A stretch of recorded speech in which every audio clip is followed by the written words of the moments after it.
Good evening. Good evening. Welcome, everybody, and everybody that is online. Welcome as well. So, before we jump into tonight's topic, I want to remind everybody next Wednesday is Christmas Eve. So, we will not have Bible study. We will have Christmas Eve service. But for those of you that are regulars for Bible study, lock it into your mind. It's 6 p.m., not 6:30. All right, 6, not 6:30. I know we are all creatures of habit, and I know what'll happen. Okay, but so our Christmas Eve service, it'll last just like our Bible study. It'll be exactly 1 hour, and we do a lot of classic Christmas carol singing together, and be a message, and we're gonna have a little bit of liturgy this year, and so hope you'll make plans to join us for that. And afterwards, we'll have a fun fellowship and everything for that. It might snow, so it might. You have to come to find out. So, also Sunday night we are having our first ever Home for Christmas fellowship, and this is for our whole church family. And really, just think about the best way to think of it is you getting together with your families at somebody's home and just having fellowship. And that's what this is going to be. We're going to have food and games and fellowship, and it's going to be the church family. So it's a great way to get to know other people, and that's what we're hoping. And so I'm hoping that we have a great intergenerational mix of both young all the way through old, and that we all just have a lot of fun together, and all of that. So also, yes, it'll be at 5:30. 5:30. Yep, 5:30 Sunday night. Yep, I think it's 5:30 to 7:30, I think. All right. And then the Christmas photo booth is going to be set up. In fact, Kathy starts work on it tonight. So who knows when I'll see her? 2, 3 a.m. She'll probably come through the doors. Now she has to work tomorrow, so it won't be that late. But she's going to start doing that tonight. And let me see. I think that's it. Oh, don't forget Christmas cards. So if you want to give Christmas cards or want to make sure that you want to check to see if you got a Christmas card, the Christmas card box is out in the lobby, and you can check on that. All right. Well, with all of that said, let's go ahead, have a word of prayer, and then we're going to jump into our topic tonight. Dear Heavenly Father, grateful again for the opportunity to just dive more deeply into your word and to the concepts and the teachings of your word. And so, Father, I just pray your blessing over tonight. Father, help us to see things that we didn't know were there or that maybe we have just missed before. And just pray that, Father, you'll be glorified through all of it. In Jesus' name, amen. So, for the last several weeks, we have been talking about bearing the image of God. And, you know, we're taught that we were created in God's image. And oftentimes, when we use language like that, kind of instinctively, we kind of think, okay, well, we share some of the same characteristics of God, like happy and sad and mad and, all these different kind of things. And, you know, but that is a very surface view of what bearing the image is. Um, perhaps perhaps a better way to view bearing the image is that everywhere you go and every human being that you have ever met and that has ever existed all has the imprint of their creator upon them. So it doesn't matter if you're an atheist. It doesn't matter if you're a Hindu. It doesn't matter if you're Muslim. It doesn't matter if you lived 5,000 years ago or you are living today. Every human being bears the image of God. It is who we are. And so we've been taking a journey through what this looks like. How does this come to play in our interpersonal relationships? How does this show up in our work? How does this show up in how we view creation and different things like that? And so tonight, what we're going to be exploring is what Scripture reveals about a new humanity, about who we are. Um, what our bodies actually mean and where history is headed. I am here to tell you, all right, that most of the concepts that we in the church world have a tendency to teach or to convey or to read about or write about are sorely short-sighted. Much of how we kind of view things is through different lenses. For instance, the topic of hell. The topic of hell, in our modern idea conception of hell, very much comes out of the Renaissance age and Dante, and they're picking up on Greek, thinking and things like that. And so while it's not all bad, some of it is incomplete or misunderstood.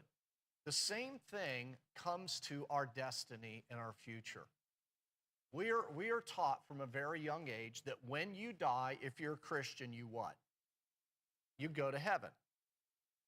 And so in our mind, what we're thinking is, all right, someday I'm going to die, and then I'm going to go up, and I'm going to be with Jesus, and I'm going to be in this paradise-like environment where I'm never going to stub my toe again.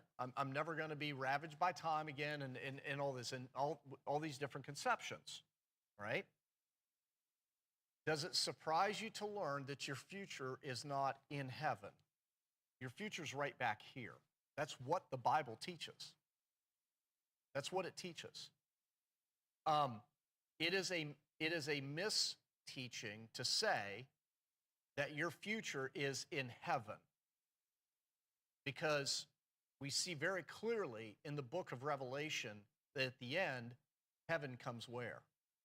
To earth. And God rejoins his human family, and we are reunited with our Creator and his supernatural family. And so from the bookends, all right, Genesis through Revelation, now you have this whole overarching story about all of this. And so when it comes to our physical bodies, this is really important, because there are teachings out there, and maybe you've been exposed to them, maybe you even think this way, that, well, when a person dies, they are going to become an angel, all right? And they're going to grow wings, and they're going to have a halo, and, float on a cloud, and things like that. And there's stories about that and things. I'm here to tell you, no one here is ever going to be an angel, all right? That's not what the Bible teaches. You are going to have a resurrected body. And so at the center of all of this stands the resurrection of Jesus. This one moment in history is so profound and so creation altering, because the resurrection is not simply a miracle to admire. It's more than just a doctrine to affirm. It is a key that unlocks the Bible's entire vision of humanity and creation. So, let's talk about why the resurrection matters. All right? Well, without the resurrection,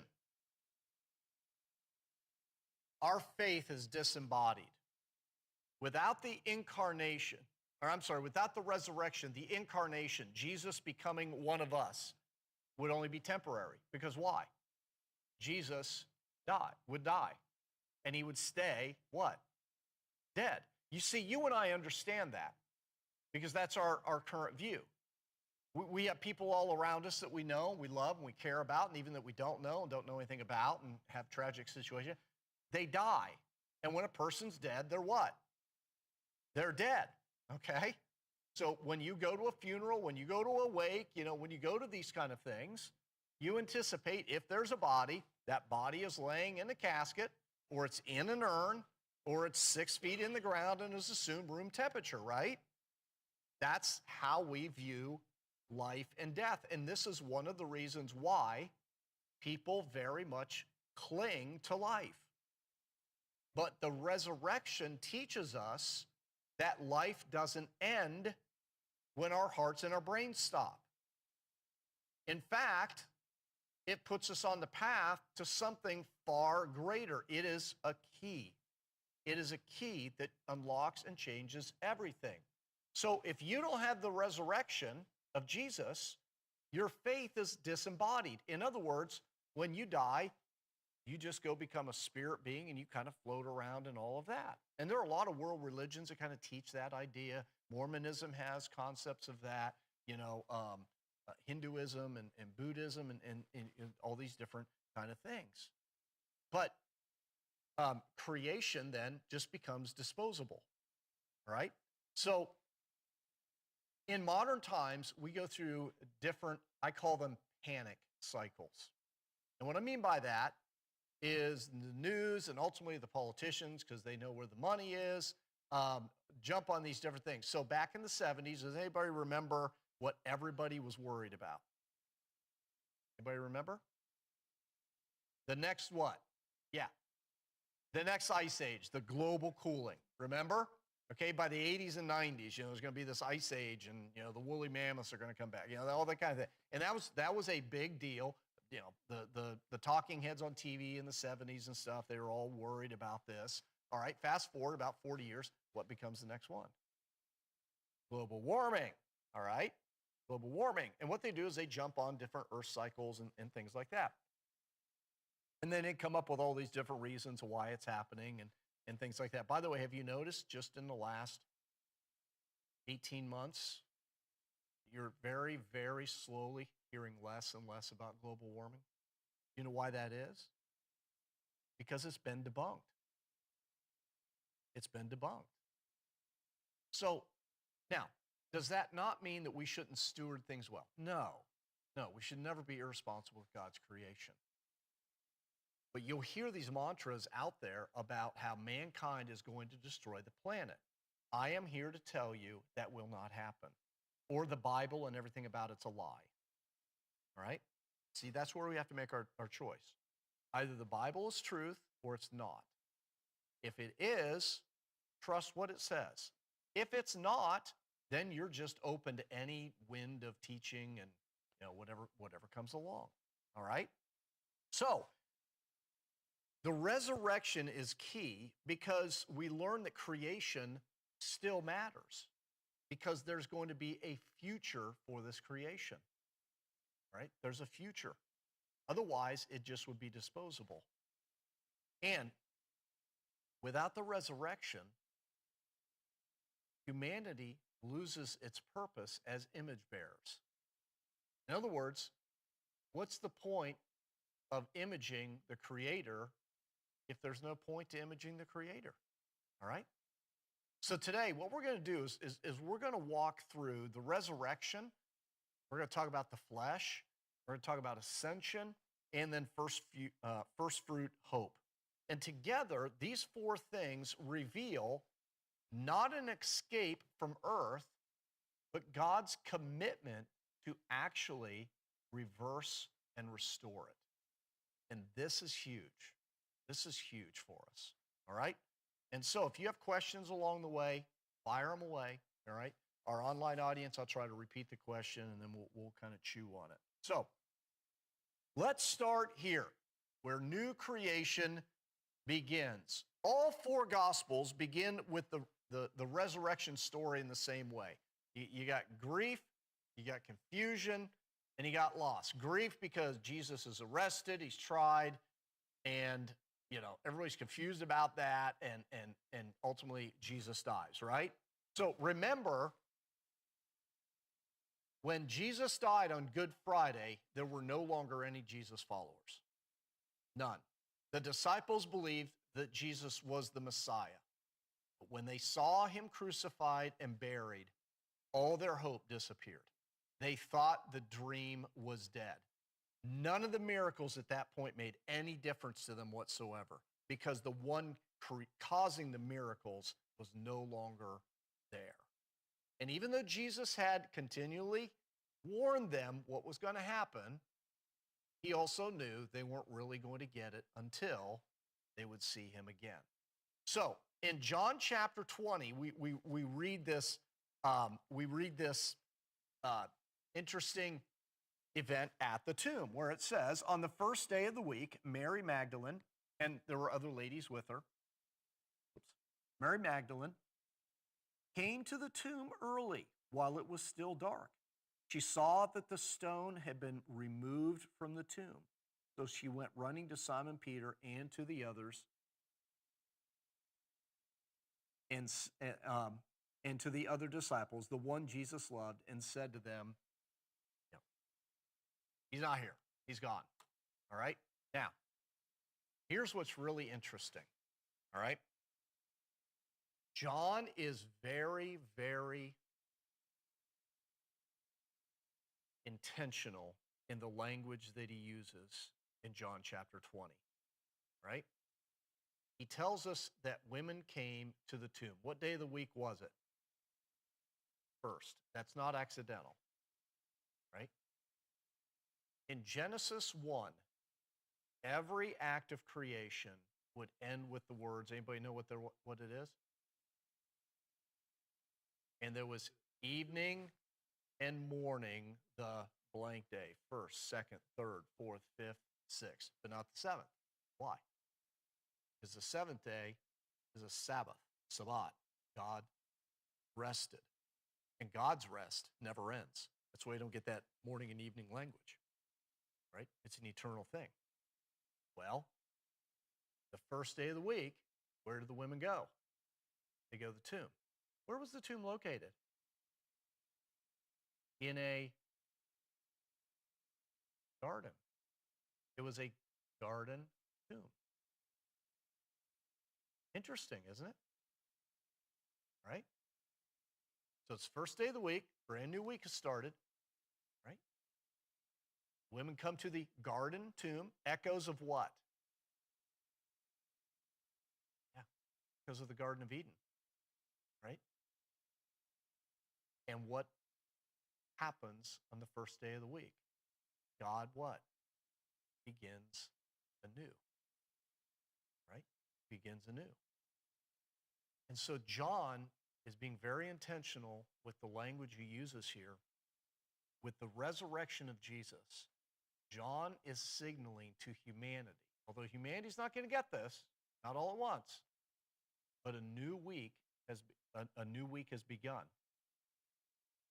And what begins with the new week? Well, in Genesis chapter 1, it's what? A new what? Creation.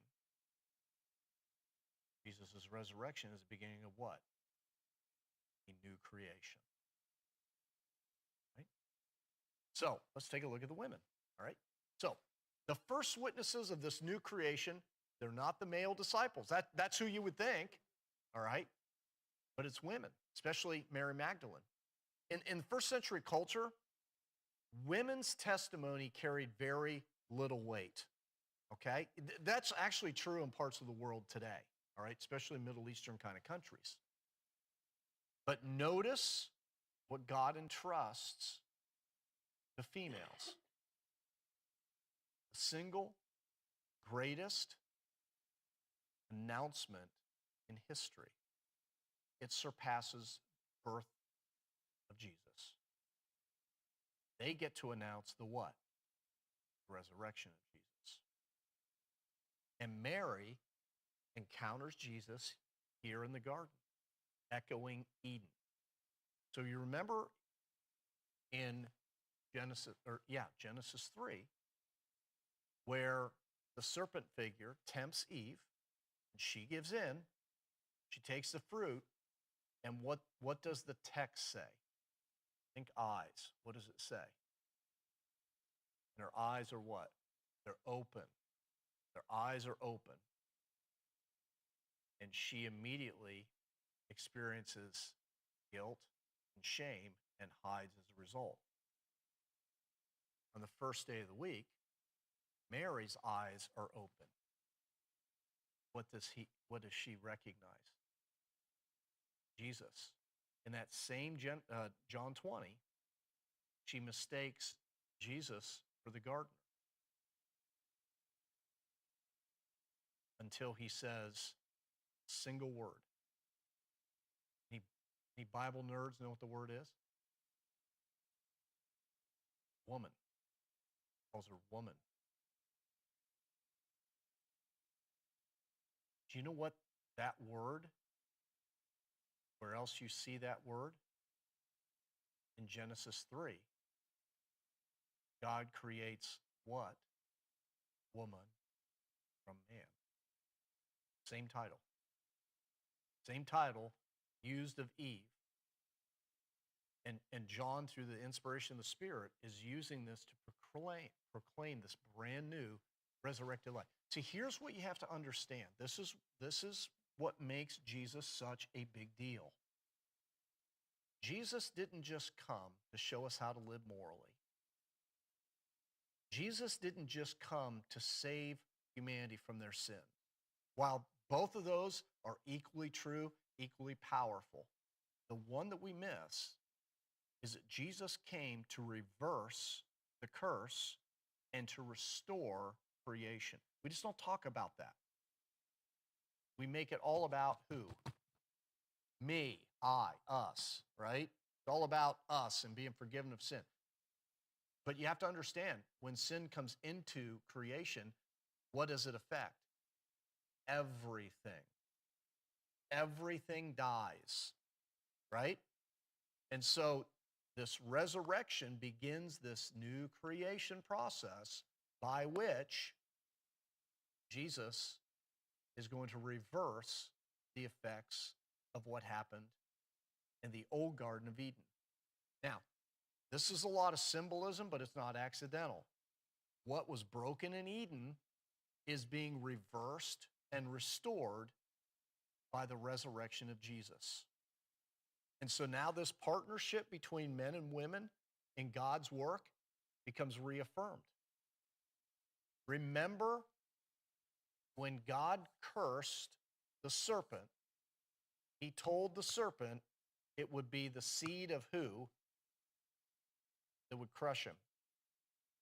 Seed of the woman that would crush the serpent. And now a woman becomes the first herald of victory. See, you and I view this oftentimes from a very short-sighted lens because we've heard the story. We're familiar with the story. We think we know the story. What we don't know is the background of the story. And we just don't talk about it in church. I don't know why. I'm not knocking anybody or anything. It's just, we just don't talk about it. But this is oftentimes why people begin viewing Christianity as a religion and don't understand what the true implication of Christianity actually is. God is in process of reversing what we messed up. All right? So woman now gets commissioned to proclaim. And you have this garden restoration. So Eve fails, Mary's commissioned. What's Mary commissioned to do? What does Jesus tell Mary to do? Hey, go tell my disciples. You go tell my disciples. Imagine that. Imagine that. In a culture where outside of a young child, you would have the lowest priority voice. You now are declaring the greatest. You are the carrier of the greatest message ever proclaimed. Unbelievable. That seed of the woman fulfills the promises there in Genesis 3:15. We talked about that. All right. And so we have this idea of restoration. So let's talk about physical resurrection. All right. When Jesus rises, he's not a ghost and he's not a disembodied spirit. All right. The tomb was what? Empty, meaning no body. As a preacher used to put it, on that first Easter, nobody expected no body, right? Because they, just like us, had been to funerals and memorials And what is almost always present unless there's an extreme circumstance or cremation? A what? A body.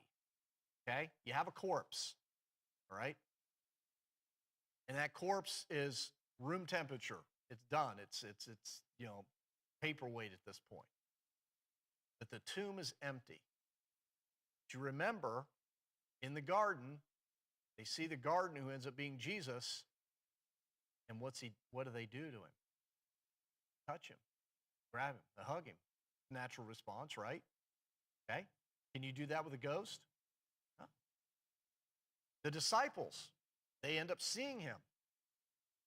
He eats fish.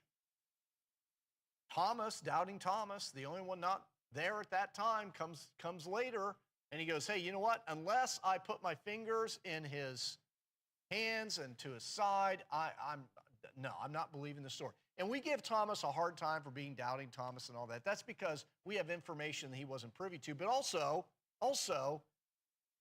we forget, okay? You get to pick your most loved one. I don't care who it is. It could be mom, dad, grandma, grandpa, a child, whoever. They die, and someone says, hey, I just saw so-and-so, your husband, your wife, your child, your favorite grandma, grandparent, whatever. They're down at the local coffee shop. Go down and say hi. What are you going to tell them? You are an insensitive, rude, and you just go on with a bunch of expletives. All right? Why? Because when somebody's dead, they're what? They're dead. You're not going to see them again. Thomas is thinking exactly like you. Can't blame him because you would be just the same way. All right?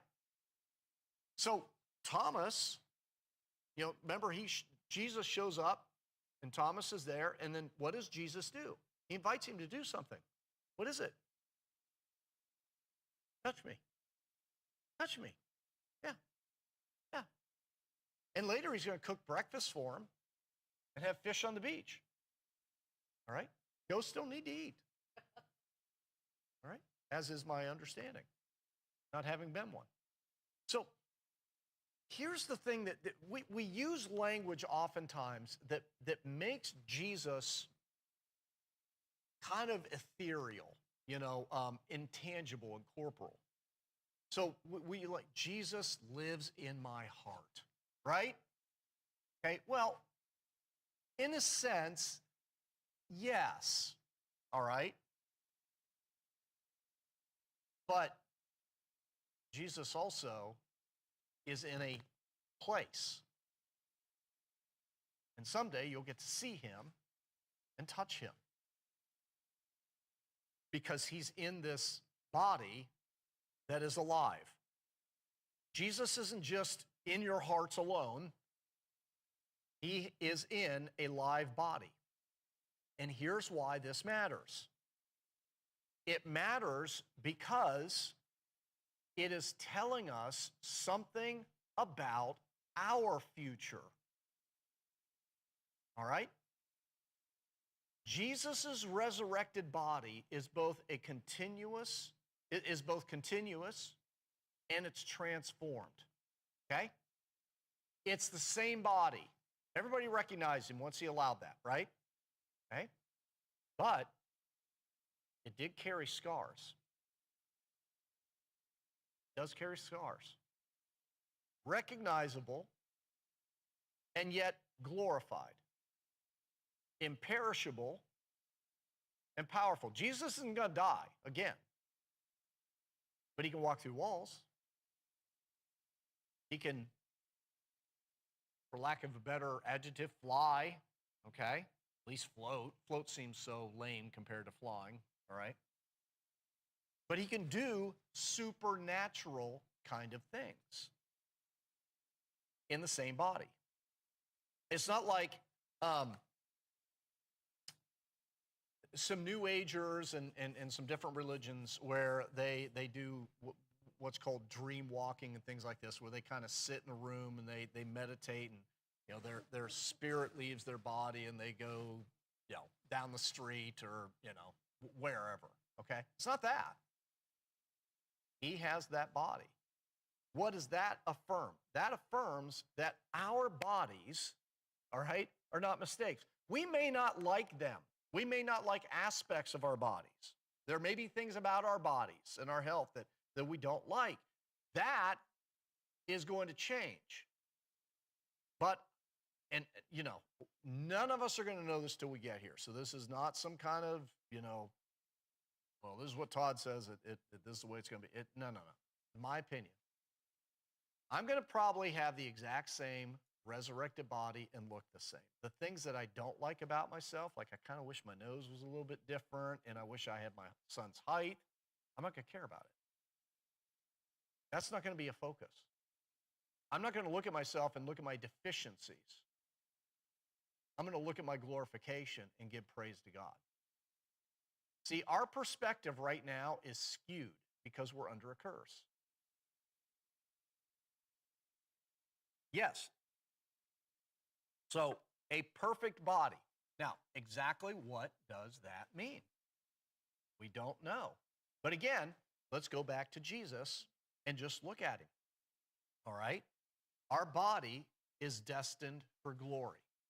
That glorified body is going to allow us to live between our material realm and the supernatural realm.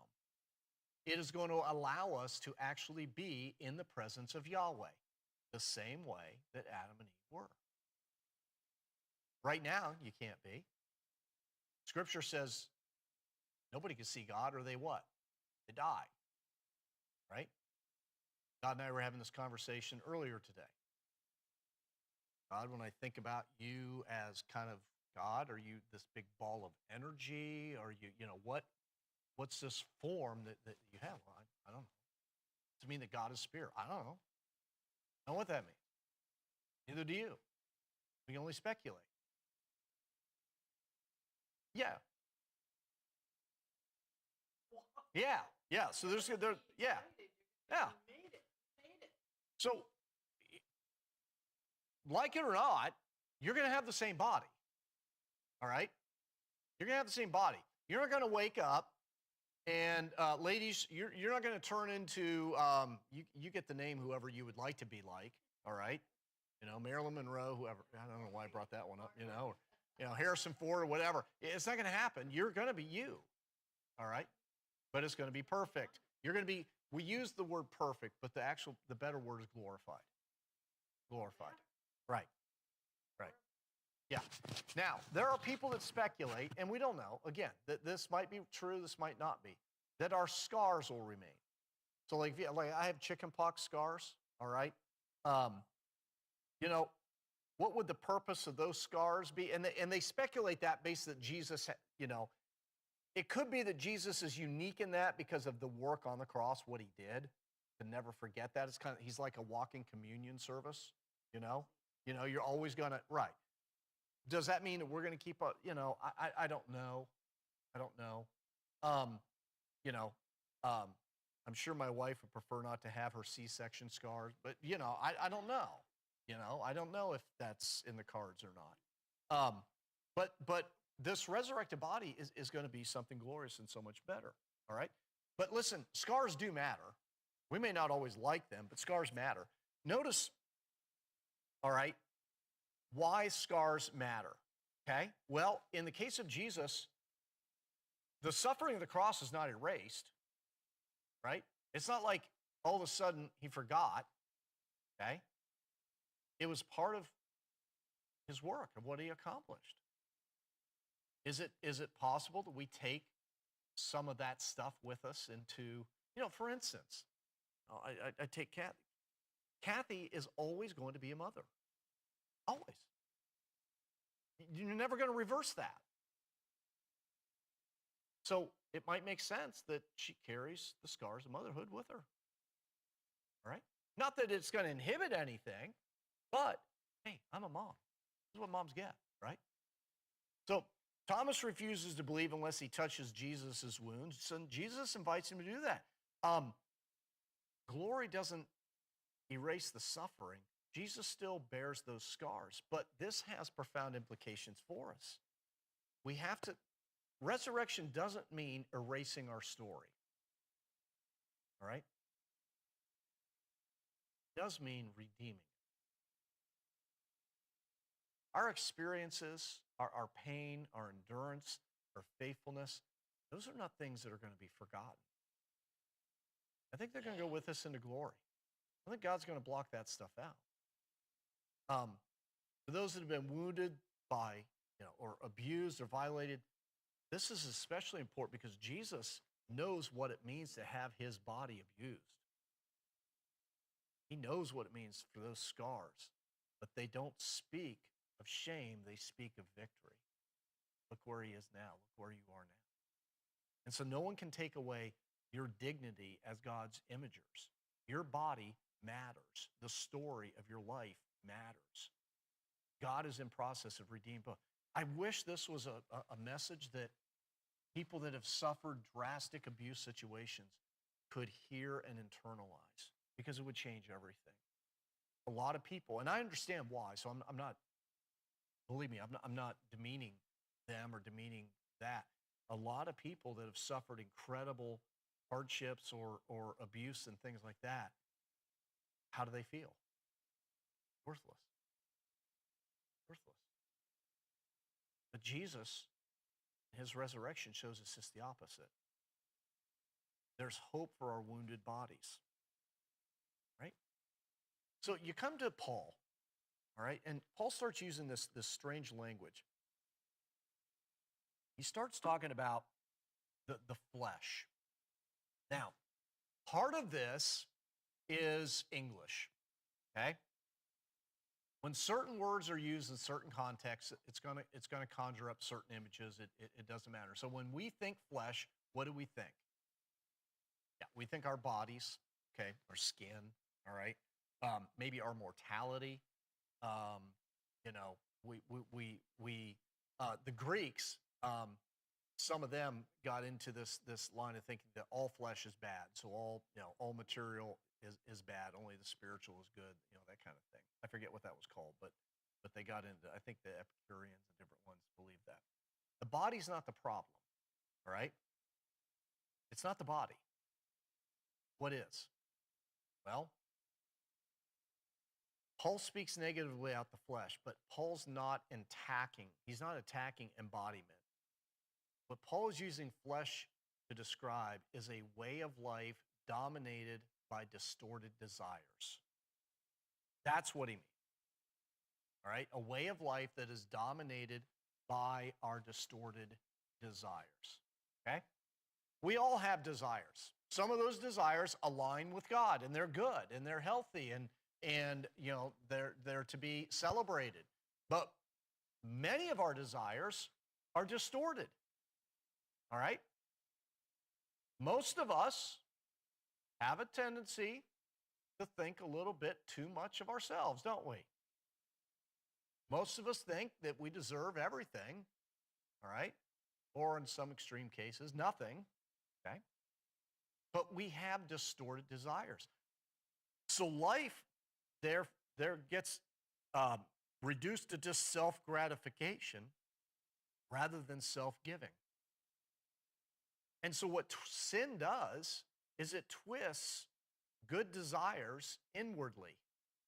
Instead of imaging God through love, humanity ends up turning towards domination and exploitation and selfishness. And so Paul compares this distorted way of life to something that has to be cut away. Not the body, but the sinful impulses that misuse it. So sin is this distorted desire. And the only way to get through, to get beyond that is through transformation, right? I know oftentimes we have an idea of, gosh, wouldn't it just be nice? And I've said this before, and I've heard people, and maybe you've said it too. It'd just be great if Jesus just came back today. You know why we say that? We're selfish. We don't want to deal with stuff, or we're tired of dealing with stuff, right? In which case, it's about who? It's about us, about me, about you, all right? So it's not about escaping something, it's about transformation. So how do we put flesh to death? Okay, well, Romans 8:13, Paul says, this. He tells us, because if you live according to the flesh, you're going to die. But if by the Spirit you put to death the deeds of the body, you will live. So, Paul's solution is not denial of desire. It's actually a surrender of desire. In other words, we bring our impulses into God's presence as often as we need to. Because let's face it, all of us are prone to certain sins, okay? We all have that well that we go back to. And we may not like it, but we still go back to it because it's what we know, right? It's, there's a form of safety, or it's just self-gratification, or whatever the reasons are. And so we bring those impulses that we have into God's presence, and we ask the Spirit to transform them. This is what Paul's talking about, surrendering the desires. If by the Spirit you put to death the misdeeds of the body. It's learning to live by the Spirit, not by denial. See, the Greeks, and there are people today that do this too, it's all about denial of, the flesh and things like that. In fact, in a lot of, I grew up doing ministry in the 90s for students, and the purity culture was big, right? Remember the purity rings that they give the teenage girls, and, don't have sex before your marriage and all that. And we would drive that home. You're going to make God angry. You're going to go to hell. And, all the different kind of languages. And these kids, these students, and all this, they're fighting against natural desires, and they end up losing out to them. Why? Well, because some of it is just natural. We all have a sex drive, right? We all have that drive. However, that drive can be distorted and abused, can't it? Or, if we learn to live by the Spirit, it can glorify God as well as ourselves. This is what Paul's trying to tell us with this idea of putting flesh to death. Not ignoring it, not pretending like it doesn't exist, but as we wrestle and struggle with it, asking God over and over and over, God, help change me, help change my mind, help me surrender this. There are certain aspects of life that we have a tendency to be more successful at doing this than others. And some of it is based on how strong-willed an individual is or how disciplined they are. So let's just take our diets, for instance. I keep saying I'm going to go on one after Christmas. I really need to drop 10 pounds. I can feel it. Anyway, some people are hyper-disciplined. I mean, we have friends of ours. In fact, they were here this past Sunday, and Deanne, that's her name, and she eats a leaf of lettuce, and that's like it. She is this uber disciplined with that, and I sit in front of her with a big messy cheeseburger and let it drip everywhere and just smile at her, and things like that, and it's just funny. But she is very disciplined that way. Okay, I'm not. It's not an area of discipline for me. It needs to be, but it's not. All right. Some of that we can have some control, but there are other things living inside us we have no control of. Some of us are just quick to anger. We're just short fuse people, right? I met some of these people Monday. I'm 5'12". Unbelievable. I'm coming up off of US 1. I'm not kidding. 3 people hailing me, honking at me to go faster. When I got people in front of me, I can't go any faster. So they pull out around, give me the finger, and all, then they realize, oh, there's other cars here. Yeah, idiot, Wait, did I say that? See, I don't have self-control, all right? That's right. I need to put to death the misdeeds of the body, all right? And so do you. But this is what Paul's talking about. It's these desires that we have, that we bring them to God. Oftentimes, here's what happens. Oftentimes, the areas that we tend to struggle in the most, that bring that guilt and bring that shame, what do we do with it? We do the same thing Adam and Eve did. hide from God. God doesn't want us hiding from him. It's not like he's shocked that we did it. He already knows. And as a parent, a loving parent loves their child, he's wanting us to go to him for that help. Right? So our bodies matter now. How? How? Well, future resurrection can help shape present ethics. So when I have an eye on who I am going to be, that helps me to live now. It helps me live in the now. Why? Well, I'm going to say no to some things that I know are going to dishonor God because I have a future. And if I don't, I know that that's going to hurt my relationship with God. I don't know about the future, but I know in the now. And so that helps me shape ethics and say no to certain things or do certain things God's way. Bodies matter now, meaning everybody has dignity. Our culture, God help us. If you have a different opinion than somebody else, wow, right? Yeah. And so that either causes people to do one of two things. They just don't say anything at all, okay? Or they say too much, right? But the reality is this, and you have to remember this because this is the truth. You've never locked eyes with someone else who is not an image bearer of God. It does not matter what their belief system and philosophical background is. They are still made in the image of God. They have innate dignity. That's why we are unapologetically pro-life here at SCC. Because we believe from the smallest to the oldest, life has dignity, right? Life has dignity. This gives us hope for the abused, just like Jesus, all right? Jesus bears scars.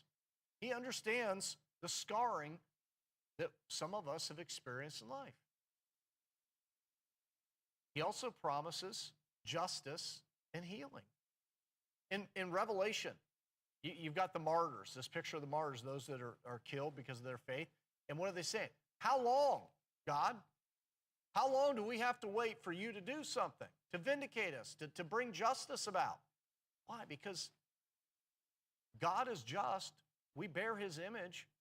So we want justice. And when we are faced with injustice, it bothers us, or it should bother us. All right? And God promises healing. Dignity can't be stolen. What do you think that means? Well, it doesn't matter what race a person is, what their skin color is, what their cultural background is, right? Whether I agree with them politically or not. Dignity of humanity cannot be stolen. Now, I'll be the first to admit, there are some people that make it awful hard, okay? However, we do need to remind ourselves, right? They're bearing God's image the same way I am. Jesus is patient with me. Yeah, but I'm not like that. Okay, I get it. But Jesus is still patient. So, there's hope. Hope for the abused. Now we're getting some cool stuff. So, the ascension of Jesus in Acts chapter 1, it's one of the most neglected parts of the gospel story. We just kind of read through it and we call it the church's mission statement, okay? We completely miss what Jesus is actually saying in Matthew 28. So let me read Matthew 28 for us, starting at verse 19. All right? Let's go to 18. Sorry. Jesus comes near them. So he's gathered his disciples. This is before he goes up to heaven. He says this, all authority. Now, all means what? All. Kind of simple, right, class? All authority has been given to me in, and he names two spaces. Heaven, God's space. Earth, our space. So Jesus has authority where? Everywhere. In heaven and creation, right? So then he gives the marching orders. Go therefore into all the world. So we love quoting that part. Go therefore, make disciples. Baptize them in the name of the Father, Son, and Holy Spirit. I'm with you to the end. We love that. We quote that all the time. All right. We preachers, we do this all the time. You know, there's all right, church, let's go make disciples, okay? But we completely forget the first part. That Jesus has authority in God's space and our space. Do you know what that is? That means? There are no superpowers. There are only perceived superpowers. Who has authority? Jesus. What does Jesus have authority over? All things. So let me ask you this. Is there anything our government can do to derail Jesus' plan? Is there any event that can go on in the world that can derail God's future plan? Is there anything, like what happened 5 years ago with COVID, any disease or virus or whatever, is there anything that can happen to keep you from your future home? No. So why worry about it? Why allow it to grab your heart so tightly that it consumes you? Right? The ascension this is why the ascension is so overlooked. When Jesus ascends, he doesn't shed his humanity. He goes up physically. There is now a human being reigning within the life of God. This is why you get this language of he is now seated at the right hand of the Father. Right? It doesn't say the Father's seated. It says who's seated? The Son. Humanity has entered the throne room of heaven. Was humanity allowed in the throne room before? No. There's a curtain. There's a holy of holies. So Jesus is at God's right hand, not as a passive observer, no, as king, as judge, as high priest. So humanity enters Trinity. Right? Jesus now reigns as king over everything, the whole enchilada, if you will. All right? So, Jesus the judge. Oftentimes, judgment is misunderstood. Biblically, here's what judgment means, okay? Our perspective of judgment means a handing down of a sentence, and it's bad, and you're going to get the book thrown at you, and on. No, that's not what biblical judgment means. Biblical judgment means setting something right, setting things right, okay? Well, in the context of creation, what's God doing? He has to judge creation. Why? Because creation is under a curse. The only way to reverse the curse is to what? Set things right. Set things right. So injustice will not have the final word. Sure, it wins some battles, but not the war. Evil will be named, it'll be confronted, and it will be healed. So for victims of injustice, judgment is a very good thing, because it's making something right. I mean, even in human court, think about that. Take out all of the mistakes and you know the bad things that sometimes happen. When justice is done, what does everybody do? Celebrates, right? You remember the OJ trial? Okay, there were two types of people during the OJ trial when the verdict was read. Those that sided with OJ and cheered, and those that knew he was guilty of sin and got away with something and was mad. Right? I remember where I was when I was standing in front of Circuit City. TV was right on. I was surrounded by both white and blacks. Half cheered, the other half groaned. I'll never forget it. It's a scene imprinted in my mind. All right? But when justice is done right, what happens? Everybody cheers. Everybody's happy, right? So judgment restores order. That's why. Because when judgment happens, order is restored. So, as a student of history, all right, one of my most famous scenes for me was on the USS Missouri. Anybody know what happened on the USS Missouri in 1945? Yeah, the war against Japan was over. All right, signaling the end to the entire World War II. All right, what did that signing do? It restored order to the world. Right? Brought order back. Everybody cheered. It was what was it called back then? You had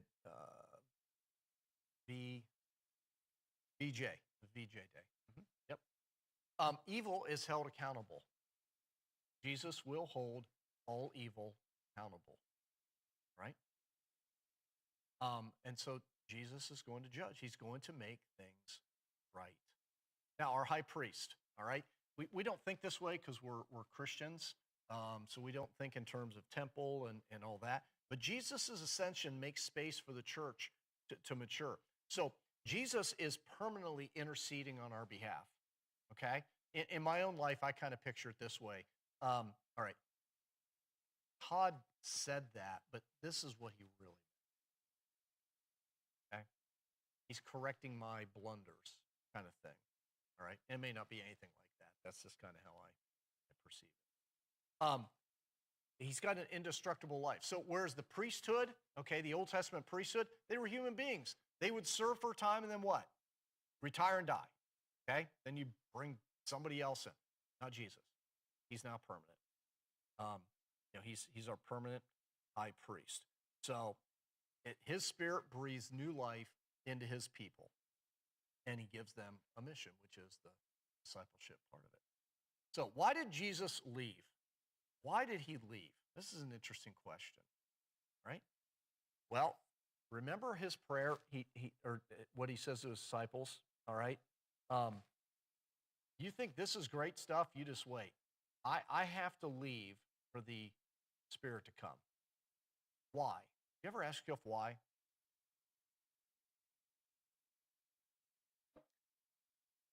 Jesus is fully human, right? Which means something. Exactly like you, Jesus could only be in one location at any one time, right? So, if Jesus is located in Jerusalem, he can't help somebody in New York, but his Spirit can, because the Spirit is global. So Jesus says, I have to go back. So the Father sends the Spirit and makes this not just a local event, but a global event. That make sense? All right. So disciples step up, and we're like under the control of the Spirit and all that. Okay. From death to life. Let me just real quickly go through this. Ash Wednesday reminds us of our mortality. From dust you came, from dust you will return. All right. This, by the way, this should not be despair. It's just honesty. Debbie and I were talking about this earlier. People do not. It's been my experience. It's not true of everybody, clearly. A lot of people just do not plan for the future when they're going to be gone. Why? Because they don't want to face it. It's easier to ignore. But she and I talked about today, like, if you're a believer, I mean, you know what your destination is. What are you stressing about? Okay. Communion, it's that reminder, reminds us that salvation is physical. Okay. We taste grace. We receive Christ into our bodies that way. Baptism is that moment of burial and resurrection where we're reminded that we're in a faithful, a loyal situation with him. All right. Spiritual rebirth. We're born not from below, all right, from above.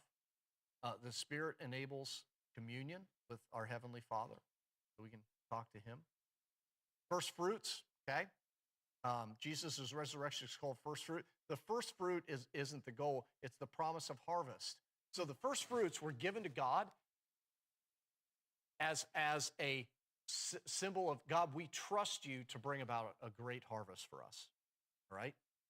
Well, Jesus is going up as the first fruit of humanity for a great harvest of natural resurrection. So, resurrection harvest coming. We had now future bodies. It's going to be imperishable. Okay. I wish I had time to go into all this. I don't, so maybe we'll hold that for another time. We're going to be recognizable. Okay. Everybody's going to. What was the slogan for Cheers? Where everybody knows your name. Okay. All right. Glorious. Okay. That doesn't mean everybody's beautiful and all. That's not the idea. The idea is our bodies are going to be different. Okay. We're not gonna be subjected to the fall and the curse and different things like that. The creation still matters. We're not escaping Earth. Okay. All right. You're not gonna go live on Mars or any other planet. God is in the process of renewing everything. Okay, restoring and renewing. And so, resurrection affirms body embodiment, ascension empowers our mission, and hope fuels our faithfulness. And that is all I've got for us tonight. So hopefully you got some good nuggets to kind of chew on and things like that. So I will see everybody back at Bible study in 2 weeks, but I hope to see everybody here that is local anyway to our Christmas Eve service at 6 p.m. 6 p.m.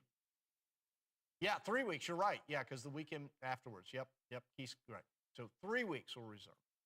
So have a good night, everybody.